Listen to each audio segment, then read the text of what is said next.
I did not have sexual relations with that woman. Yes or no? Did you ever take banned substances to enhance your cycling performance? Yes. I had no prior knowledge of the planned assault on Nancy Kerrigan. I am deeply sorry for my irresponsible and selfish behavior I engaged in.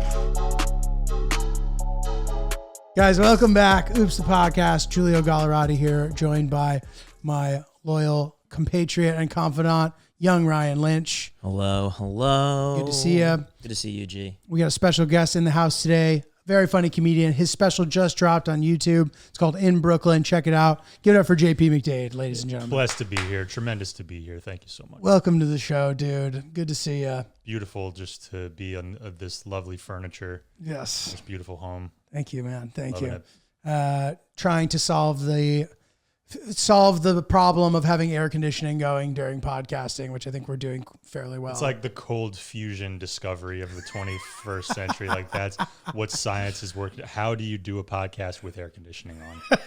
It's thought impossible for many years. Thought impossible for many years, yet here There's we just are. an Oppenheimer somewhere looking in a puddle at like the rain falling in it. Like, oh my God, I've cracked it. One day we're going to have non-sweaty podcasts. I feel like this is pretty good. Yeah, we're getting there. I feel comfy. I've lowered the temperature a degree or two as I initially entered, so I think it will even get more pleasant. Yeah. As time goes on, boys. I like real cave-like conditions when I pod. And just in general, really. Cold and sticky. Soupy. Yeah. Dark. Drops. Bloop.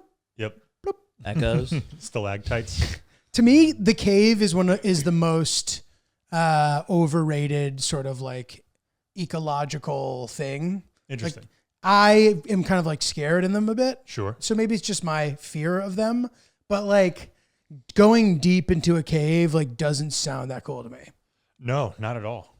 I think I'm right there with you. Yeah. But like what a wacky situation that like all of early man had, because it was like it's this Totally. inherently scary place, but we all had to live there. Totally. All our ancestors lived in caves.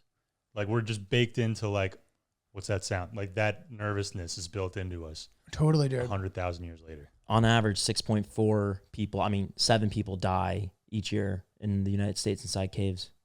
Damn. God damn, dude. Since 1994.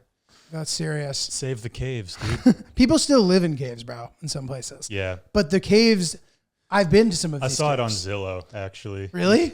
No. Oh. Dude, I wouldn't be shocked. a Prospect Park cave, $5K a month. I figured you meant some sort of like New Mexican Santa Fe sexy Airbnb cave. Yeah, or an something. ayahuasca type retreat. Yeah. Because there are like, I've been into caves that inhabit people and businesses. Yeah. Either they live there or this is specifically in Afghanistan. Sure. But like the cave. I wasn't going to throw that guess out Yeah. there. And so maybe, I don't know, like it's a unique experience, but like they're not as sexy as they sound. Okay. In a good way. So like you picture a cave, you picture like Mystery, Play-Doh, the flames. mixing natural substances to draw animals. Yes. It's like you don't even realize you're in a cave.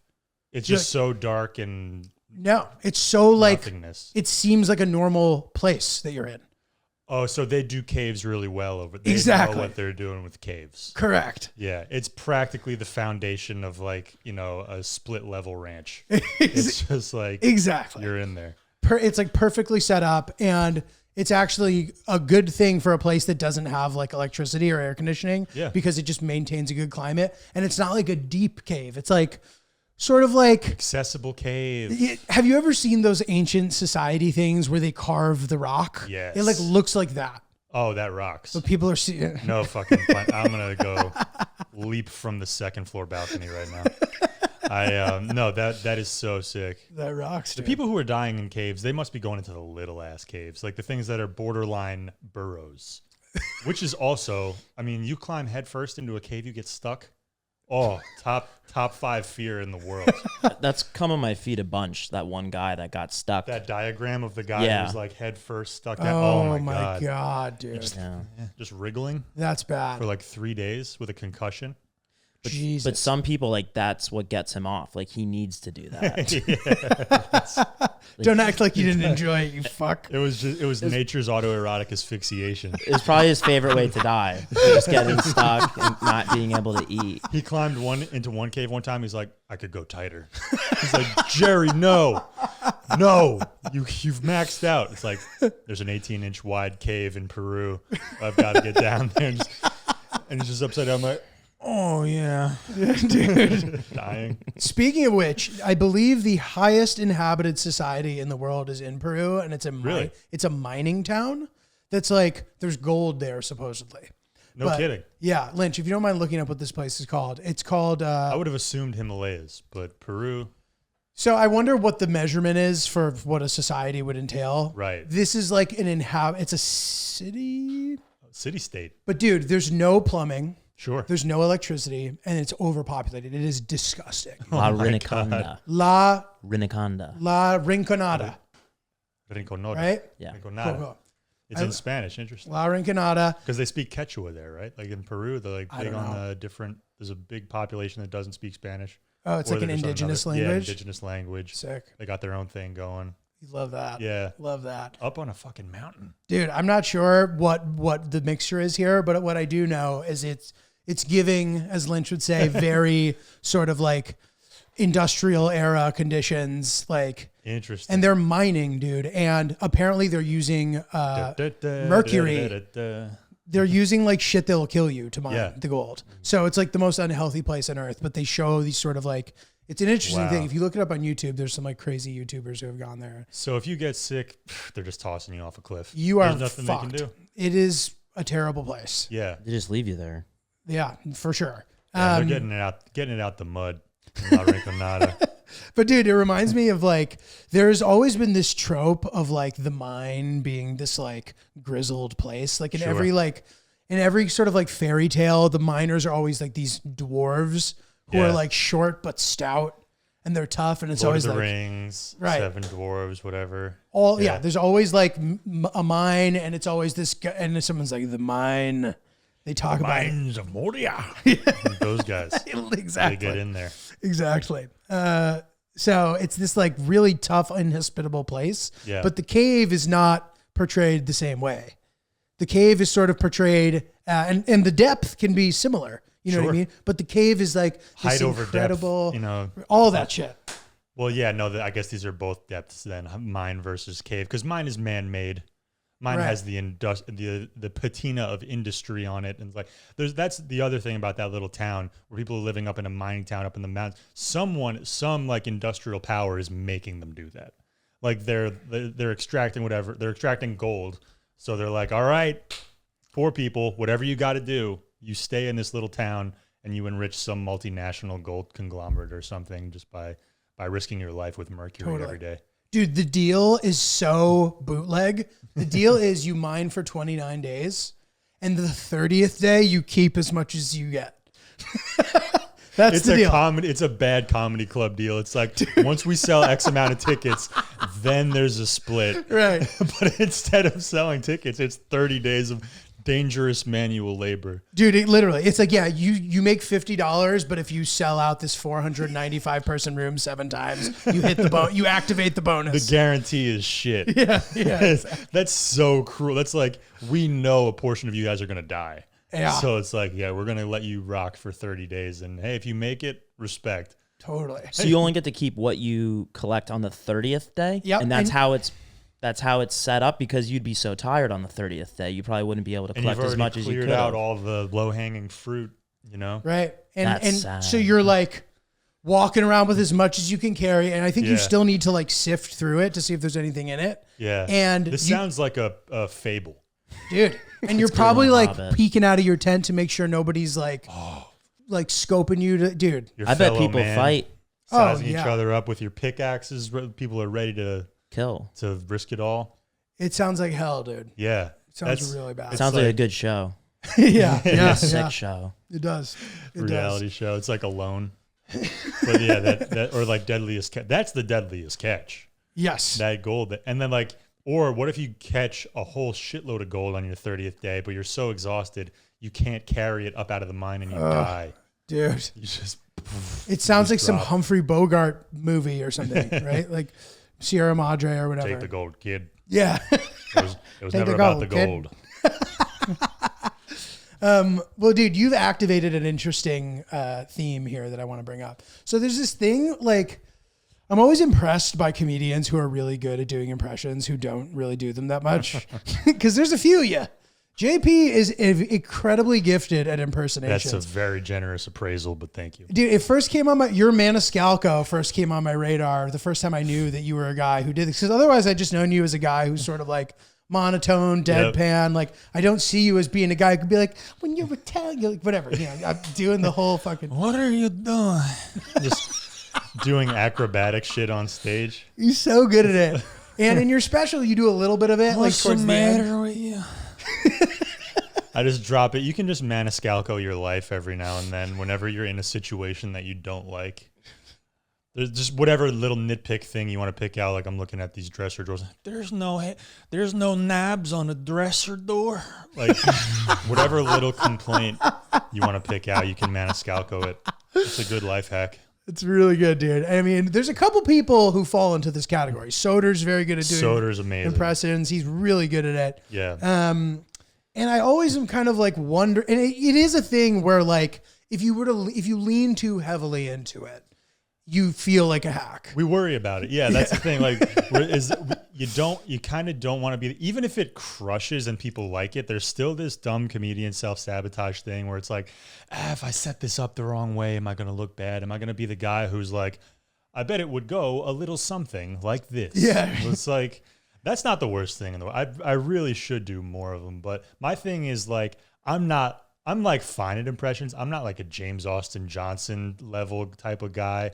Or like there's a couple other people who are like, they're an impressionist. Right. I'm like a comic who can do a couple little voices. Right. So I got to find ways to like mix those in there. But Totally. There's a few on my special, but You're great at it. Like it would be ridiculous for you not to, you know, so, and I feel like you found the proper balance because I'll be honest though, like, and this is probably why it's come to the percentages that it is with you, because like at this time, like the stand-up form, the pervasive like stand-up form is the best version of it potentially. I see. You know what I mean? Just Yeah. like the 80% stand up 20, and it's less of a And percentage. throw of in that. a little voice. Throw into, as opposed to being like, all right, here's Donald Trump fucking Yeah. a horse. Oh, it's a good horse. Yeah. You know what I mean? Whatever. You know what I'm talking about. One of the fastest horses, but he didn't run away from me. He stayed. He stayed. I made love to him. But very gentle lover with the horses. But it's like, but it's so funny that us comedians are like, and I'm not talking shit, but I there's a part of us that doesn't want to be like, oh, I don't want to be the Frank Caliendo. It's like, oh, you don't want to have an amazing career for 25 years Right. and be on TV and be on Fox NFL and like just making millions of people laugh every week. He's fucking It was a different incredible. time. When he Yeah. popped off, it was a different time. So to me, that's Maybe, not even yeah. talking shit. Like he was the first like internet like viral comedian Yeah. impression guy that ever existed. And he actually does make the people say funny things. That's the other aspect to it. It's like, are you just doing a voice where the joke is like, oh, he sounds like the person? Right, Or right, are you right. actually saying something funny? Like, Do yeah. you have a point of view with it? There's like a clever twist to Yeah. the thing. Yeah. It's a difficult balance. Yeah. But it's fun to make silly noises. At the end of the day, we like to have fun. Yeah. Well, there is this like evolution when you like decide to become a comedian where Yeah. chances are if you're a guy who's good at impressions, which you obviously are, I was good for like my hometown. You know what I mean? I don't know that I even have one that I can point to. They were probably just like racist and stupid. Like, you know what I mean? Like, oh, like what? Like this. Whatever they might be. So Dude, you if you do just that. launched into a 20-minute impression of like the Indian cab driver. Exactly. And Exactly. like, oh, he has to run into the bodega and see the Arab guy. What would that interaction be like? I would love that. Exactly. And like that is a thing that's funny, you know what I mean? In theory, but like it's Yeah. not original in any way. So like you don't want it to be part of your thing as you evolve as a comedian, Yeah. but like people laugh at that for a reason, you know what I mean? And it just is what it is. So you live in your hometown, you're the Yeah. impression guy. People are like, oh, you got to be on SNL. So like, Yeah. I don't know about you, but for me, I entered the headspace of wanting to approach being a comedian, thinking that I would be on SNL one day, and that that's what I wanted to do, and like because I was good at XYZ, which I no longer really identify with any of those things. But I totally get that because like that brass ring is out there for a long time. Totally. And like that's just one of those things that's like easy to visualize, like yourself on that stage, your name being called in the opening credits. And like if you could do this impression of whatever, I guess it would be like a politician that they normally do, like, oh, that would be so fun. That would be amazing. Totally. Yeah, it would rock. But like if you're that kid in school who can do the impression of like the one adult who everyone makes fun of, right? Instant comedy cachet. You can really ride that out. Yes. We had an athletic director, and he talked like this, and he would give addresses to the classes. You're here to be a student athlete, not an athlete student. And like if you could just do that, you crack your boys up, and you're like instant popularity. Totally. And to be specific here, like it doesn't mean that I'm not going to speak for you. I would love to be on SNL. Sure. It would be great. Yeah. I got a whiff. I got close. You like do a test? In 2020, I did a virtual screen test because there were no live auditions, but like I got to the last round. Sick. So I was like just pacing around various apartments in Astoria, like, oh my God, what the fuck? My whole life is about to change. Just like somewhere in like probably the Hamptons, Lorne Michaels watched a video of me do like impressions that he probably didn't have references for because it was like Adult Swim characters and things like that. That's sick. Yeah, it was. But like the people who are impression people, like the Daryl Hammonds of the world, and like James Austin Johnson, Jay Farrow, like I feel like they have an even more finely tuned ear. They're really good. Yeah. A lot of the just regular, I mean, Jay Farrow's a comic, but like comics who just do that as part of their act. Yeah, totally. It's a different deal. Yeah. I mean, that's sick that you got close though. It was exciting. It was close enough to get a no. So I was like, all right, that's cool. Totally. Never got a no before. Yeah, that's amazing. But like, yeah, so I'm trying to like, and maybe you are, I'm not comparing us. Like, I think more this is about specifically what I'm talking about myself. Like JP is actually a guy who does impressions that are good enough to be on SNL. The rest of us thought we had good enough impressions to be on SNL and then realized we didn't. I've kind of had the same realization too. and that's they gave crazy. Quite a definitive answer. They're like, absolutely not. I like to use the excuse that I was just too tall. I was like, they loved me, but they said I was too tall. That was the only thing. Simply too tall. But and as many of you have maybe seen, like there are plenty of people who have flourished on SNL who aren't even necessarily impressions people. Yeah. There's like more to it. So like in theory, there is no prototype other than you're funny and you have something special about I really like a lot of the people over the course of the show who like barely did characters at all. Yeah. Like Norm Macdonald barely ever did a character. Michael Longfellow, who's on right now, I think is really funny. And he's just kind of just does weekend update stuff and is funny as himself. Yeah. You know, Pete did a lot of the same stuff. Totally.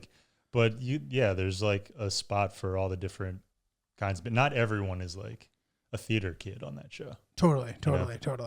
And there is a funny thing too, where like, I don't know if you've seen this before. I'll be talking to a comic who has absolutely nothing going on. And they're like, I don't think I'm going to submit for SNL.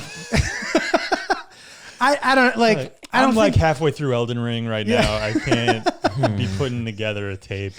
I don't see myself enjoying it.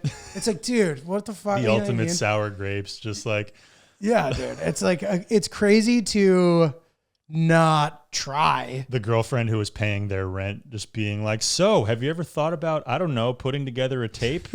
Yeah. So it's like, nah, that show hasn't been funny in a long time. Yeah. I could do more of a Tim Robinson type of thing and just have my own show. Oh, God. And she's like, he was on SNL at one point, right? What? I've had all those delusions myself for the many times where I've had nothing going on, just being like, yeah, something will just come together magically without me doing anything.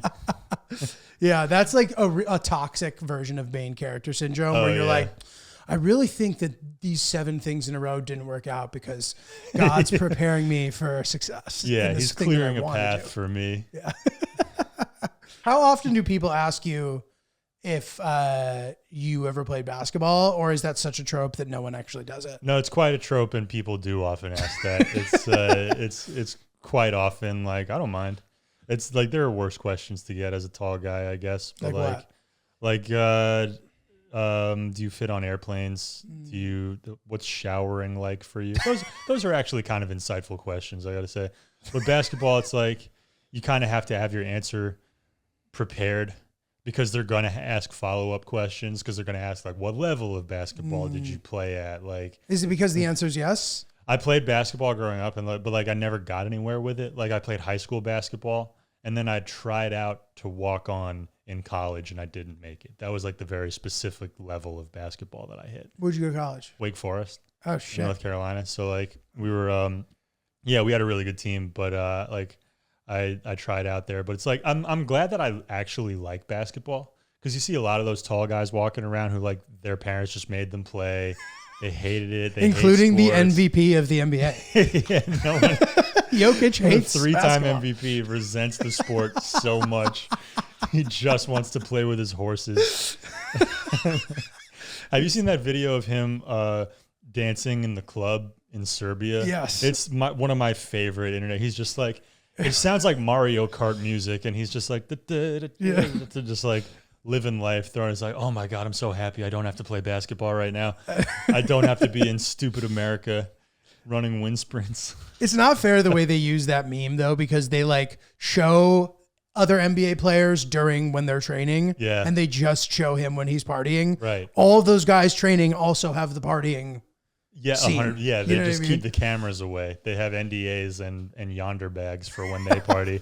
But it does Jokic prove the doesn't give a point. Shit. Yeah. Jokic is definitely training in like old school Serbian ways, like dragging a rusty sled up a rocky hill or something like that. Like an oxen, like he has like the oxen a thing. yoke. He's got a yoke on. He's just carrying barrels of rocks. I was in Montenegro one time, which was formerly part of Serbia. Yeah. And they're doing their own thing now. wait, It's no longer Serbia and Montenegro. Yeah. Montenegro's like, oh, okay. I they thought you went were solo fucking with me. Yeah. No, I didn't know. Good for them. Yeah, 2006. Shout out to the Monties out there. I only know this because the other day I was looking up what the youngest country in the world was. Yeah. Just because I was too busy to start my SNL packet. Maybe because like maybe because like South Sudan, they just did good in basketball. They're a young country. Yeah. But Montenegro is younger than them. No. You're right. South Sudan. Oh wow. Yeah, South Sudan's the youngest. But Montenegro, so they have tons of Jokic beverages. The Joker, and it's an energy drink, and it's like no sleep. It's very straightforward about how unhealthy the implications of drinking are, which I respect. It's like, you will never sleep again. All the like Surgeon General's warnings completely backfire over there, because they're like, yes, this will put hair on my chest. Correct. I won't sleep for 3 days. Yes. I will take the same approach to like video games that Nikola Jokic does. It says no sleep on the can. Yeah. Yes. Yeah, dude.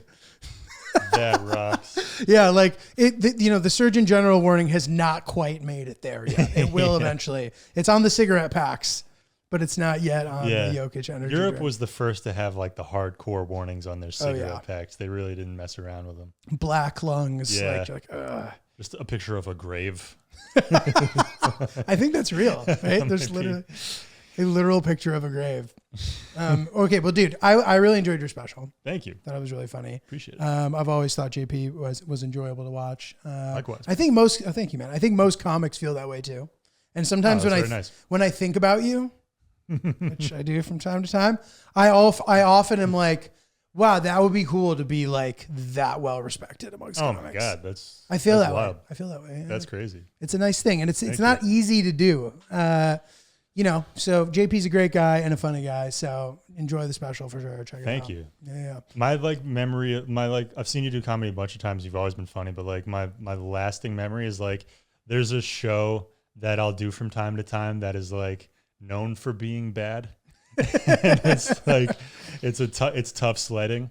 And I remember seeing you do exceptionally well there one time. The one that we did recently. Maybe in the last couple of years, Oh, okay. I think. Thank you, man. Yeah, That's nice of you. don't want to shit on them too Yeah, hard. yeah.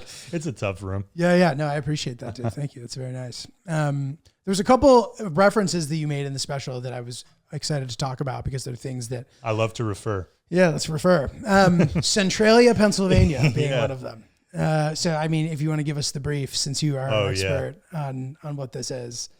It's a town in the middle of Pennsylvania, no longer inhabited because in 1962 they lit it was a mining town. Thematic. Bring it back. They lit a garbage fire that somehow made its way underground, and it ignited a giant coal reserve.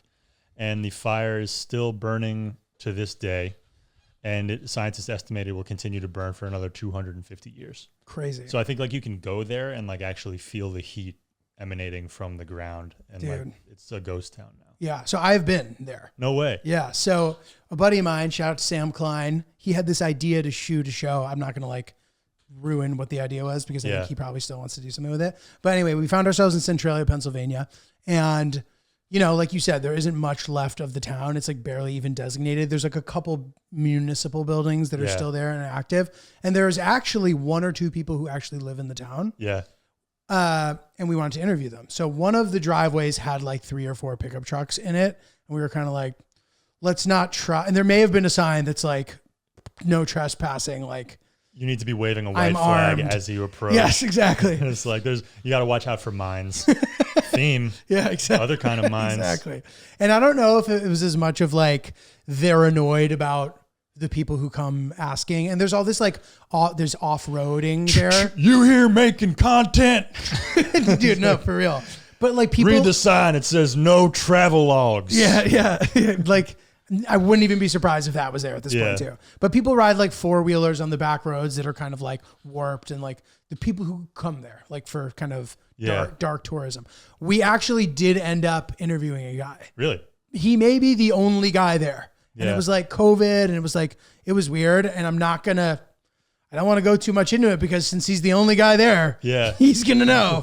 So I'm not going to leave opinions. Pretty narrowed down. Yeah. But it was fascinating. And in general, I'm pretty fascinated by shit like that. Yeah. Like abandoned shit or like what happened, blah, blah, blah. So anyway, there's a lot of towns like that where like the town I grew up in that have like abandoned mental facilities. Because like in the 90s, there was like a big wave of like places like that getting shut down. And I guess it's like tied in with the prison industrial complex, however you want to look at it. Like people with, you know, mental disabilities like that or mental illness were like either released out on the street or put in prison or whatever. And these facilities were shut down. And now a lot of them, like, they feel haunted. So they attract that kind of tourism too, like, you know, ghost shows and things like that. Totally. Very eerie looking. Yeah. There's one even, so we both grew up in Connecticut. It sounds like predominantly there. I recall having similar stuff in Middletown, which is this town next to me. There was like a famous, I forget what it's called, but there's like a famous insane asylum. Yes. That now it was is used for exactly something that. It else. was in Newtown. It was Fairfield Hills. And it's like this campus of buildings that looks like a college, but it was like a facility. And now they're doing like all kinds of crazy shit with it. Like they built an awesome like youth athletic facility with like field houses and gyms, and it's great. But they also built a brewery, and not to shit on the place because I did a show there once, but it's called New Asylum. It's just like playing with the theme of like the electromagnetic charging people who had schizophrenia. Little too cute. Yeah, it's a little bit too cute. Little too cute.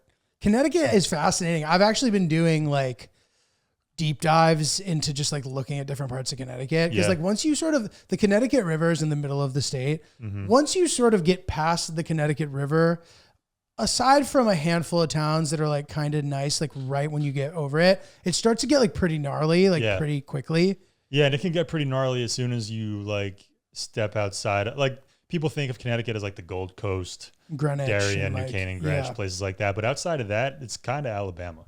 In a lot of places. Totally. Yeah. And especially like the further east you get, like not specific, like there's some cities that are known for being prickly. Yeah. And I want to talk more about this in a second because I asked JD, or I keep calling you JD. We got high and did Stavi's pod, and I called him JD in the middle of the episode. The name stuck. And panicked for 4 weeks, and now I just continue calling him JD. But like cities like Willimantic or Norwich or some of the like rural places, I was looking at the sort of demographics as far as like income, and there's some like really random like red spots, which is like poor areas areas, Yeah. like in rural Eastern Connecticut, where I'm like, geez, For sure. Appalachian vibes, kind of. Yeah, and there are like random little rich pockets like that too, but it's odd. Like it's almost a lot of the state is almost exactly 50-50 politically.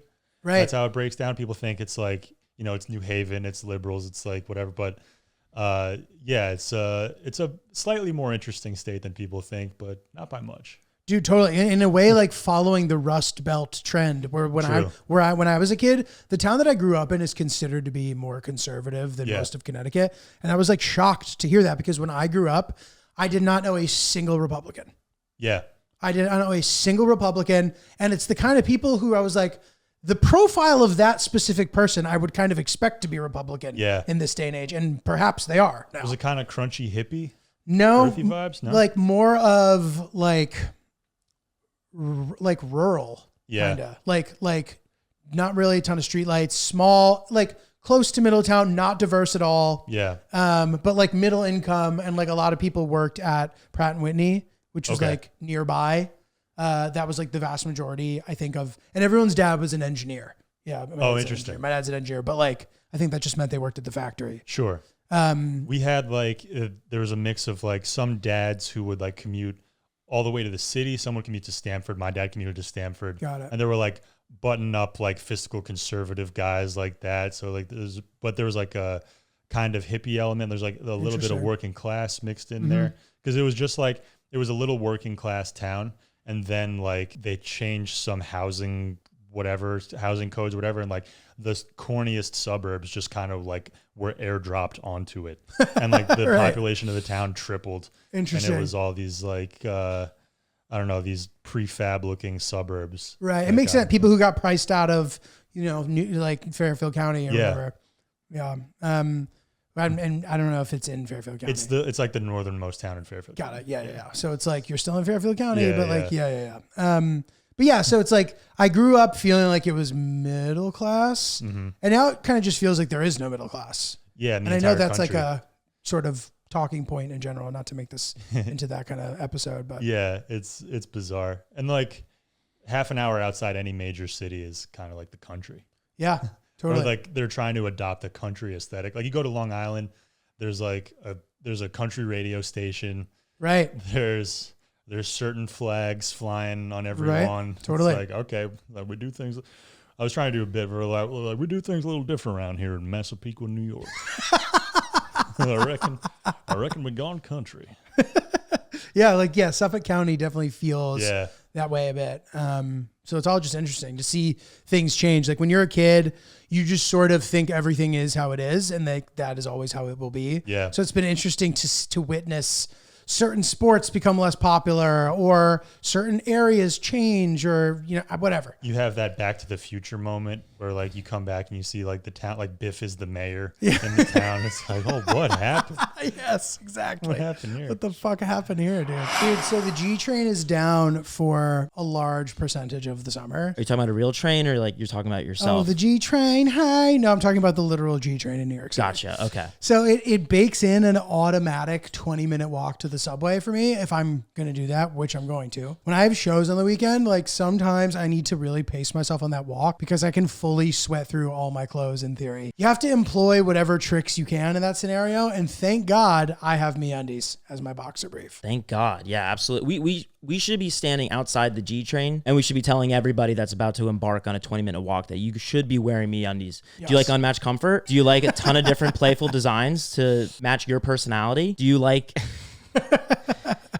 breathable, moisture-wicking fabric that's going to help you get from A to B? Maybe you should give MeUndies a try. Dude, 100%. Well said, Lynch. I love MeUndies. I mean, these are my boxer brief of choice. The all black. They're so solid. But dude, like they're so cool and comfortable and form-fitting, but still accommodating, that like I never feel uncomfortable in that part of my body, which then like radiates down my legs, if that makes sense.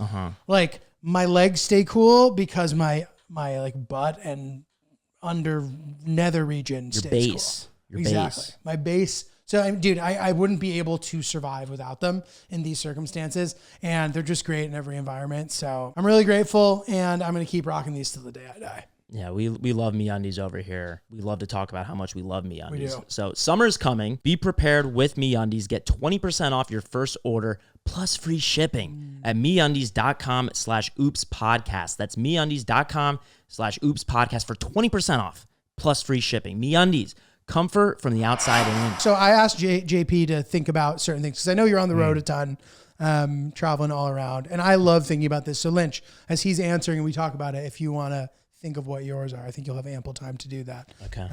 If you're able to multitask. But basically, I'm always curious what people's favorite cities are, their least favorite cities, and cities that they find underrated. So I'm going to start by saying this. You said New York. The only thing, you can't include the place you live. Can't include the place you live. That's understandable. So if you want to work backward, if there's anything that pops in your head, I'm curious to hear what you have to say. So favorite, I haven't spent, okay, it's either, and both of them have changed so much in the last couple of years that I can't say either of these with certainty, but like LA or Austin, but they have changed so much. But like I've only ever been there for at most a week at a time for either of them. So it's like there's people make fun of LA all the time. People shit on it. Oh, you have to drive everywhere. It sucks. Like everyone's really shallow, whatever. I always have a good time whenever I go to LA. And I guess I like the novelty of driving a car. So I just get around in a car all the time. Right. It feels, even if you're driving from Santa Monica to like wherever, all the way on the east side, like you're in an air conditioned car. It's much better than being Greenpoint and the G being down and having to sail to the city. Get on a ferry or get on the B98 and kind of wobble around. Yeah. But I'd initially said New York is my favorite. Obviously, I'm biased because like my family's from here. I've lived here for 12 years now. But LA, I mean Austin. I like cities. Austin more so than LA because I like cities that can kind of get along with nature a little bit. Where like there's the river that goes through the middle of town, and there's like these kind of wooded areas and these shady suburbs that are kind of blended in with the city. And it's like a college town on top of that. And there's like arts and culture stuff going on. And it might be kind of a corny answer now because like of just kind of what the city is blown up into. Right. But I mean, comedy wise, still really good. Well, is that's the like theme I'm seeing here is that you've just chosen the 3 best comedy cities in the country. I kind of left out Chicago and I haven't spent much time in Atlanta. I haven't spent much time in Atlanta or Chicago, but I hear like those are just unbelievable. Yeah. Cities. Solid for sure. Okay. Solid. But like, Austin, I feel like I could live there for an extended period of time. Solid. That'd be pretty good. Lynch, what do you got? Favorites? I love San Diego. Oh, San Diego's nice. Oh yeah. I used to go every year. Last time I went was 2017, and I love going to Coronado Island. I don't know if it's where the Navy base train. Yeah, where they train. I need to do that.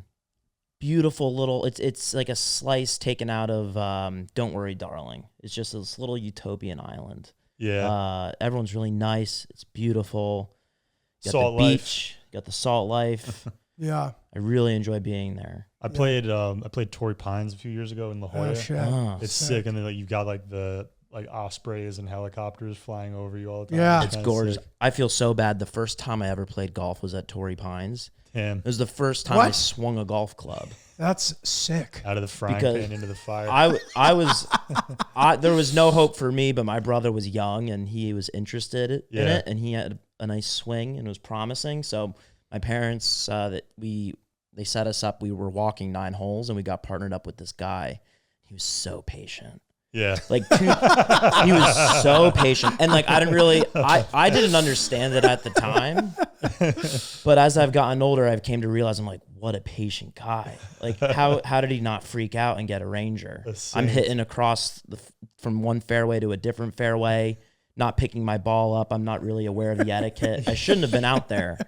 Lining up a shot for 9. Yeah, that's really trying to get it on. Yeah, but Torrey Pines, that whole area is amazing. Yeah, well, I think you've just tapped into something interesting. I think the weather is so perfect that it would be impossible for people not to coexist.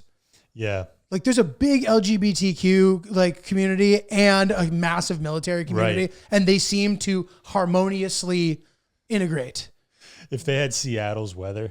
Yeah, it would just be like malicious fighting. Dude, it would be a completely different vibe potentially. Like, yeah, that is a perfect weather. I think that's a great. It's great so choice. like we were out there on the course and it was a really slow round. It took like probably 5.5 hours to play, but we didn't complain. It was like, it's so beautiful out here. Torrey Pines. Why would it bother us? You know, Totally, it dude. was a good time. There were people that were running off the sides. They were paragliding. Yeah. Did you see that too? The paragliders. It kind of feels like a screensaver. Yeah. Like you're just in this magical land. Yeah, where people are just flying through the sky. Yeah. San Diego was pretty sick. La Jolla. Is Torrey Pines near La Jolla? It's in La Jolla. It's yeah. in La Jolla. Yeah, La Jolla in general as well. Yeah. Beautiful. When I was in college, I played on the tennis team.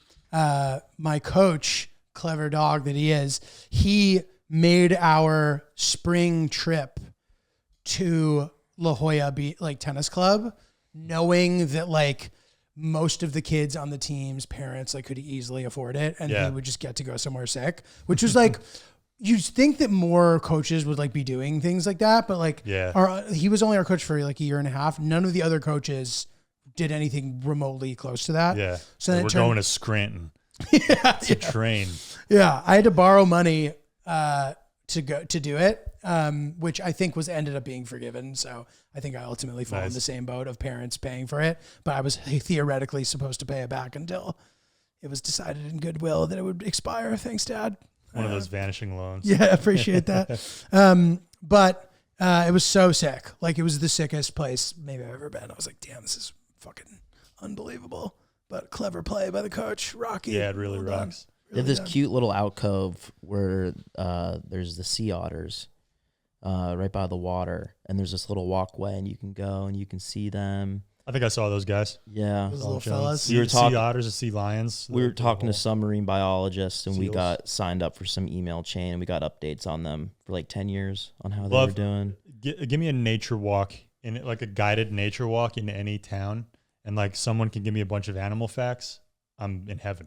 Oh, yeah. I love that. I love it. Me and my girlfriend, we just went down to Carolina to see my parents, and we did like this zip lining excursion, but the zip lining is basically like a nature walk by other means, and like the guides like tell you all this shit about like river otters and the different kinds of trees and stuff. And it was like, as you're casually on the zip line, is it like zzz, no, you go from one stand to another, zipping really fast, and then you're like chilling among the treetops. Are you high up to some degree? The highest one's probably like 100 feet. Okay. 90 Pretty feet, solid. something like that. We were talking about this because he ziplined recently for the first time, and I also ziplined recently for the first time. Yeah. I had no idea that it was a multi-destination experience when I first signed up. It's like golfing. Yeah. Yeah, exactly. 18 holes. Exactly. You put some miles on.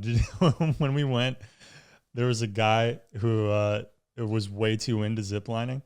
He's like, this is my 13th stop this year. I was like, holy shit, man. He's like, oh yeah. He's like, yeah, I'm making my way up to. He had some destination in mind. He's like, yeah, I'm going up to this this other ziplining course. They got different regulations up there, so they can build even higher. I was like, I love you, man. I wish. And he was like, and he was still like not good at it. He was still struggling a little bit. I'm sensing some spectrum. Straight. There is something. There's a bit. I'm sensing. Sounds like a cave diver. Yeah. Yeah. He's gonna die on a zip line and come at the same time. But that's his thing. Get decapitated. That's the dream exit. In front of 5 children. They said someone hit a deer. Zip on lining? the ziplining course at the same place that we were at, because like the deer jump weirdly high, and they like ran out in front of somebody, and they like went feet first into a deer. It's like you could tell this guy was imagining that as his like kamikaze way to go. That's how I was meant to die. Do they tell you to put your feet up? I forget. Yeah, You gotta do it. So You you gotta do it just like fucking this. took Cross the your deer feet, out. put it straight. Buck hunted that thing. And if you don't, you get stuck, right? You Yeah. get stuck out there. The deer probably didn't even notice. The deer most likely did not notice. I want to make sure that I'm asking you all the special things that I prepared for you Please. as we continue on our Covered favorite cities. on our city talk. Okay, I've so been meaning to do a deeper dive in Chicago. I've only been to Chicago for like a weekend, but to my like, it's great. I just read Devil in the White City, which is really, really good and gets into a lot of like the minutia about like the architecture of Chicago and how it kind of came to be the city that it is. Interesting. And it's really, really interesting to me. I think like New York, America probably has 2 great cities, and they're New York and Chicago. And then the rest are like fine. Interesting. But I do want to spend more time there for sure. I like that. That's a good button to put on it. Okay, so I want to circle back to the city combo, But I have another question for you. Please. You talk about the Long Island iced tea in the special. The Long Island iced tea was much more, I feel like it was much more pervasive when I was younger. Yeah. And I wonder if that's because I've grown out of being in places where they serve them or if they were actually more popular at one point. I think like a certain age group of people has followed the Long Island iced tea around the country, like the Grateful Like the Dead. zip line. Like the zip line. This is my zip line right here. It might have been just of a moment in time, but like the Long Island iced tea was popping. I feel like in the 90s, like people my parents' age they'd get into a Long Island, and then a little bit in the 2000s. But you know how every now and then, like the transfusion had its moment. Yes. And Yes. things like that. But the Long Island iced tea, man, deadly. Tastes good. What is it? I don't even know what Is it all iced is tea, in it. I lemonade, and believe it tequila? is. No, it's like 5 different liquors. It's rum, vodka, tequila, and did I already say rum? Rum, vodka, tequila, and gin. Gin and is triple definitely sec, in there. and Possibly triples. I orange think there are juice. different ways to make it, but there's it's all just like a big Frankenstein of a bunch of different kind of liquors. Let's look it up. When I first started drinking, that was like the hottest, sexiest, get 'em for everybody drink. Really? Yeah, but it fizzled out very quickly. I feel like the Red Bull vodka. There would be some bar in a college town that would do like $4 Long Islands. Yeah, straight it's from like, a all right, pitcher. we're in. Like it's already pre-made, Oh my God. filled with whatever else. That really should be illegal to make a pitcher of Long Island iced tea Dude, and serve it to madness. you need to have like 12 people for that to be. Like, yeah, you Tenable. wouldn't be able to serve that in Utah. No, not at all. It would surpass the legal allowance of ounce porridge of alcohol. It's so funny how many other places like in the world and then obviously in the country, but also in the world at large, like just don't drink nearly as much as we do. Yeah. And like they have different cultures because of it. Like I studied abroad in Vienna. Interesting. And I remember thinking how cool it was that they didn't have open container laws. And like you could walk around with a beer, you could take the subway with a beer. And then I did it a couple of times and I quickly realized like, oh yeah, they don't have a law about this because people don't do it.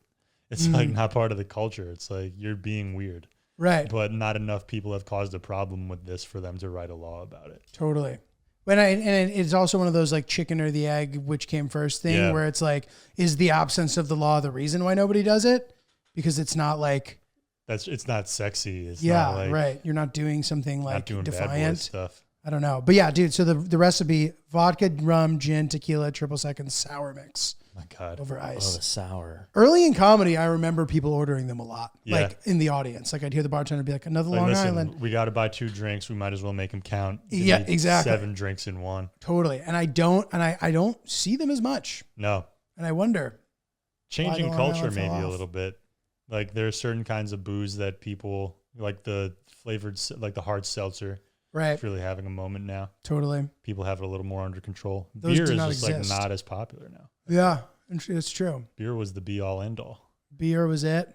I do not miss performing for audiences that are drunk on Long Islands. I will tell you that much. Oh my God, dude. It's Hey. like, I'm amazed that they would even offer that as an option. Yeah. You know what I mean? Like, We need to wrap the show up before the fights start. This is reckless. yeah, that's Is it a quarrelsome beast that comes out with that particular yeah, drink? because I think you get when you have So that many drunk. different kinds of liquors mixed, they reduce fractions or whatever to like the lowest common denominator. It's like there are different kinds of liquors that have different kinds of effects, and I think you just get like the tequila fights, the gin anger, all of it. you get it all. yeah, the whiskey vomit. It's all in there. There are certain liquors that I only drink in specific scenarios. Like I love, Smart.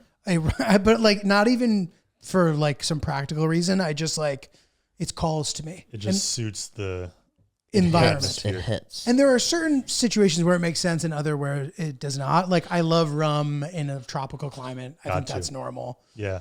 But I only drink whiskey in or around an airport, which is also still rare. I I rarely love that. I only drink on a plane every once in a while, but it will be whiskey. And I That want nothing smacks else. of like George Clooney to me.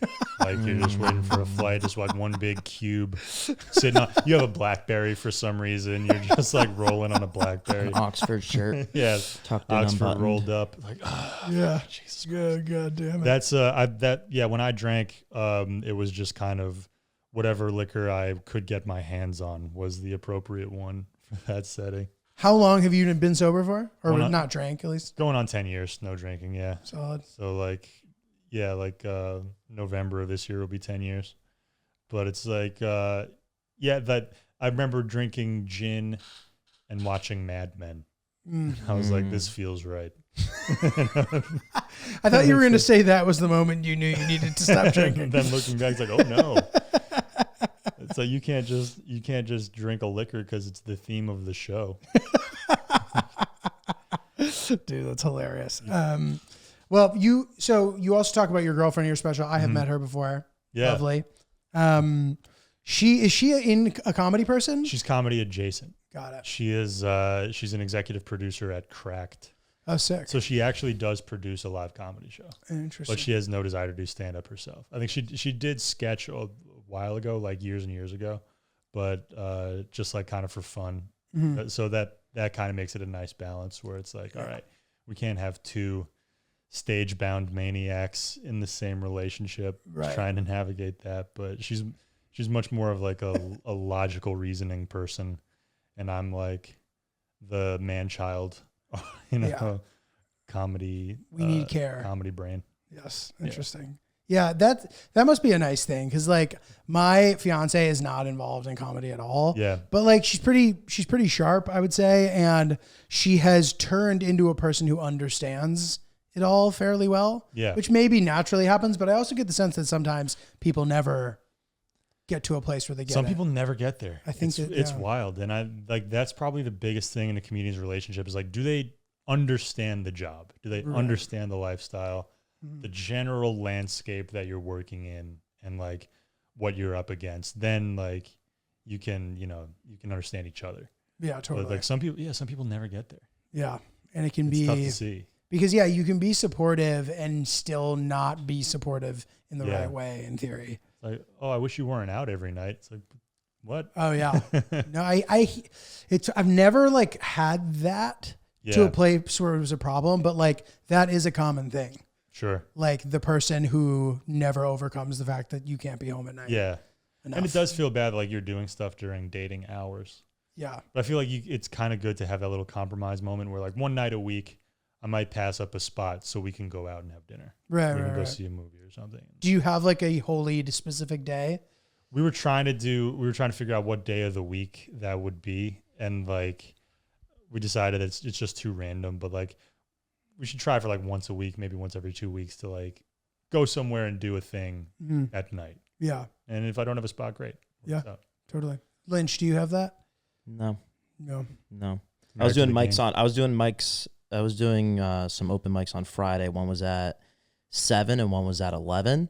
And on the in-between, I got dinner with nice. Victoria right That's a by good the move. club. That's solid. Yeah. Very solid. Mix it in. Yeah. A little mix-in Or situation. just, bring your girlfriend to the comedy club, have her eat some chicken wings. Drink some Long Island iced teas. It's called just a Long Island iced tea for the lady. Oh, I have to pay for that? Sure. That's not on the comedian section of the menu. That's fine. We'll just split fries. Dude, oh my God. Can I ask a question here? Ask away. So we got pizza. We were sitting outside and a bug fell on the pizza. Are you allowed to tell the server about that? A lot of surface area. A lot of surface area. Big landing zone for He the landed bug. on his back and was like trying to like swim his How way big was out of he? the. He was like, he wasn't a fly. It was like a beetle. Oh, beetle. And it was like probably the size of a penny.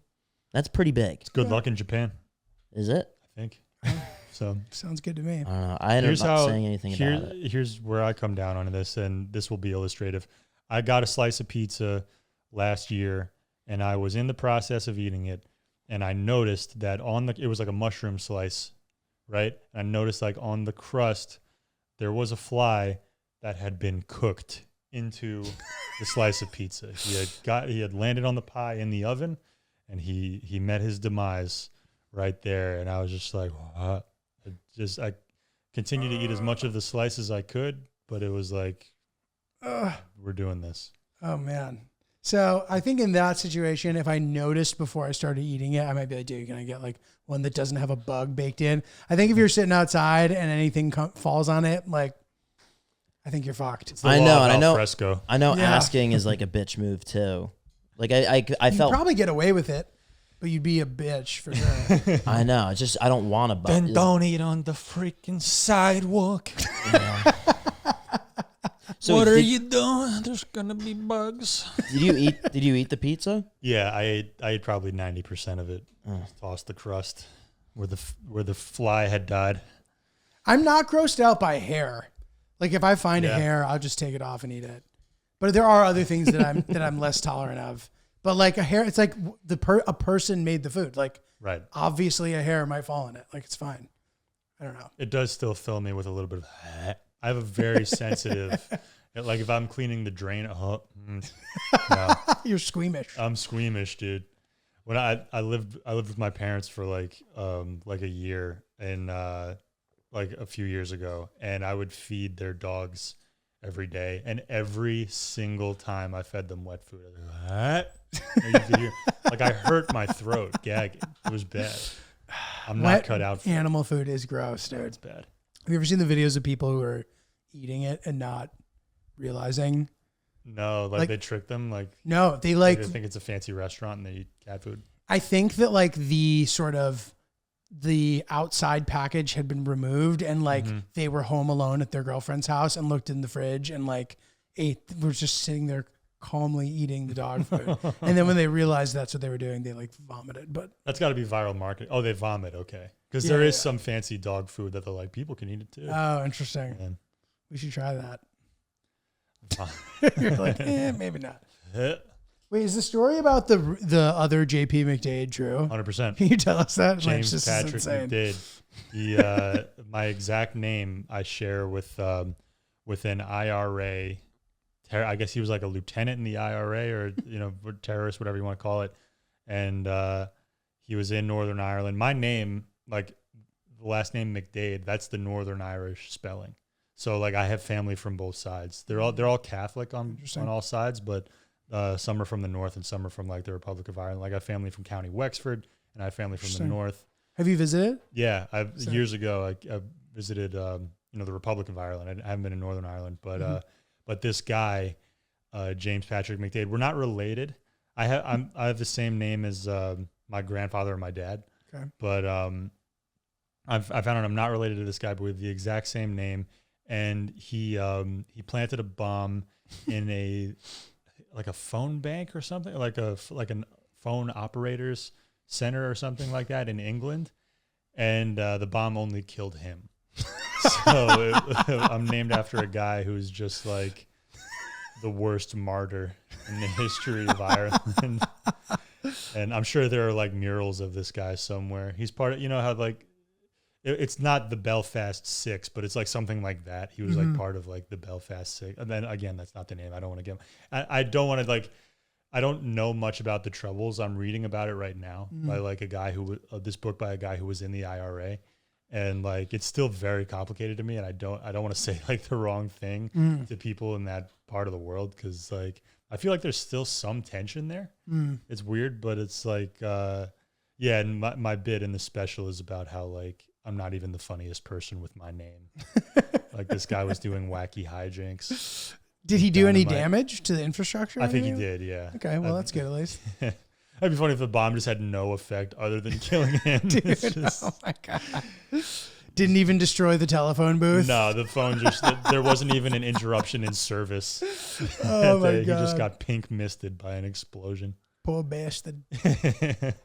You fucking idiot. I hate to see it, dude. Well, anyway. The fuse wrong. Dude, make sure you go check out In Brooklyn. Before we wrap it up, all right, quickly, underrated cities. Yeah. What do you got? I've listed two. I think I had... you said Milwaukee. Yes. And I forget the other one. What was the other one? I had Milwaukee for sure and Pittsburgh. Pittsburgh, I think, falls into that category like Austin, where it's like... It's actually a lot more beautiful than people give it credit for. Like from the outside, when you think of Pittsburgh, you think like an industrial town. It's like polluted or whatever. It's beautiful looking. It's like all these like steep hills and trees and like the rivers intersecting. And it's just a nice town to look at, like cool people. I mean, the comedy audiences kind of make you earn it. They're not the easiest laughs in the world, but they're fair. They're good. and it's like a hardworking city. I like the history of it. It's like just an interesting place. My girlfriend is from there, so like cool. I visited her family there not long ago. I've never been to Milwaukee either, actually. Milwaukee rocks. Milwaukee, I remember because I did this tour with Stavros the last spanning like the last 2 years roughly, and we went to a lot of cities, and Milwaukee stood out. Up until we did the Beacon in New York, Milwaukee stood out as like the best stop of the tour audience. Well, like the audience was amazing. I've heard that. And there were a lot of really good cities on the tour, but like Milwaukee really stood out, and it's like a cool city just the way it's set up. I kind of evaluate towns based on how well they do breakfast. And I think Milwaukee was one of those good towns, but it seems like a place that would be a pretty good place to live. Yeah. I've heard that too. Yeah, I'm excited. I'm sure I'll get there eventually. Those are like two of the cities that like one would go to do comedy in theory that I have not been to. But I've been to most of the other ones. So it's like interesting. Have you done the 3 C's in Ohio, like Cincinnati, Cleveland, Columbus? Cincinnati, yes. Cleveland and Columbus, no. They also stand out as like underrated cities. I'm doing Columbus, the Columbus Funny Bone, which you should come see the show. I don't know if I have a date yet as we record this, but it's gonna be in September at some point. Come out, Columbus. Come out. Awesome comedy cities. I've all heard three. That, yeah. Like they're a good time. Sick. Yeah. I'm like, those are the only two. You're like, here's 2 more. And you haven't been to those either. Okay, Mr. City Man. Lynch, what about you? I like Baltimore a lot. Nice. The harbor's beautiful. Camden Yards, I think, is the prettiest baseball park. Camden Yards rocks. It's sick. And I've heard PNC's great. Yeah, in PNC Pittsburgh, is really nice too. They have the Babe Ruth Museum, so like it's a cool, at least that like concentrated part of Baltimore. Utah Street. I like a lot. Yeah, Utah Street. And I also liked Minneapolis a lot when I went out there. No kidding. I liked how the city was set up. I liked how the Twins stadium was like really close to downtown. I like when arenas and stadiums are close to downtown and not far away, like the way that Detroit is like that too. Is it? Yeah. Yeah, agreed. It's cool. It's Yeah. cool. And Fenway obviously is a great example. And it gets so cold that in between the buildings they have like elevated hallways, like like in a Chuck E. Cheese play gym, just like just crawling around Discovery Zone. Yeah, where naked mole rats would like how their homes are set up and zoos and stuff. So I enjoyed the architecture there. And there's a really good restaurant that we went to for Francis's show. It's a cool spot. Yeah. Well, it's funny you bring this up because it's a good segue into our least favorite cities because Minneapolis does not make the cut for JP. Hate to break it to you, young Lynch, but Minneapolis made my bottom 2. They do. Least favorite cities in the To country. each his own. I like it too, Lynch. You don't like the proximity of stadiums to I downtown? do like that aspect of cities. I like when the cities are in the downtown. Seattle, Tacoma kind of has that too. That's very cool. I like but Seattle. that was a feature that didn't really factor into my like few days in Minneapolis when we was there. We were doing like a weekend like of 7 shows, whatever it was. Supposed to be a good comedy town too. Supposed to be. Crowds were good. I would say that the crowds were good. There were some weird things that were just odd about that weekend. I don't know. We could have been taken care of a little better. It was, and I was shocked by that because everyone's like, "Oh, it's awesome, you gotta do it." Yeah. But it was like, I don't mind a city being cold as shit. I'm fine with that. Like Buffalo was fine like that. But like Minneapolis, it just struck me as real depressing. And I went and I was looking for breakfast in the morning. I could not find a good place. I found one place that ripped me off. I spent like $18 on a bacon, egg, and cheese and a coffee. I was like, I'm so mad right now. This is airport quality food. The Achilles heel of the city rating. Yes. The breakfast. Drags it down. Or lack thereof. And like I've known some people who lived in Minneapolis for a period of time. It's like it sucks living there. Like, they're miserable there. And I don't know. It kind of struck me as a huge bummer. But comedy audiences were pretty good. Okay, we'll take that silver lining. And what else? You had one other one. I forget. Orlando. Orlando, Florida. Non-Disney Orlando. Goddamn, it is bleak. It's just it's a series. It's a connected tangle of highways that are all gridlock traffic. It's all just shopping centers, like built around a cheesecake factory, and like I don't know. There might be there was like a House of Blues in places like that, and this weird segment of the entertainment industry that just strikes me as odd. We stayed in a hotel most recently that was like quasi affiliated with Disney. It was called like the Castle or something, but it just looked like shit. The whole landscape looked like shit. Like all the buildings are ugly. Needed a makeover. Needed a makeover bad. And it's also like a lot of people and like, you know, a lot of people, it's like their big trip. Totally. And it's like, it was mine. Yeah. It was It was mine our too. big trip as kids. Yeah. And like a lot of people there, like they maybe have saved up a lot of money to bring their kids to this place. And you can see the resentment on their face. Yeah. As they're walking the kids around, just like buying a $15 churro. Like, what the fuck have I done? Dude, my poor dad, he blew out his fucking back like a day before we were supposed to go down there. And he was just kind of like begrudgingly on Splash Mountain. Like, he's just Larry Bird in 1995, just like pushing through like, down bad. And now that I have like a pinched nerve, I have so much more respect for that Yeah. sacrifice, Dad. You appreciate To make it. it magical for us. Appreciate it, brother. All right. Well, you got anything coming up besides promo and the special, which you guys all need to check out in I'm Brooklyn? just plugging the spesh, baby. Cool. I think I'll put some dates together in like, you know, winter and early next year. But for now, it's just watch the spesh. It's on YouTube. It's on Stavros Halkias' YouTube channel. It's called JP McDade in Brooklyn. You can find me on Instagram at McDade Baby, Twitter at JP_McDade. Tell me where to perform. I want to come to your city and do live shows and watch the spesh. Fuck yeah. Do all that. Check it out. It's great. I really enjoyed it. Go buy some merch, hoopspodcast.com. I got some dates coming up. Check it out. Link in my bio for all the deets. And same, let me know where to come through. Lynch, did I leave anything out? Ryan is really polite, and comment below your least favorite city. Sweet. Yes. Thank you. Bye-bye.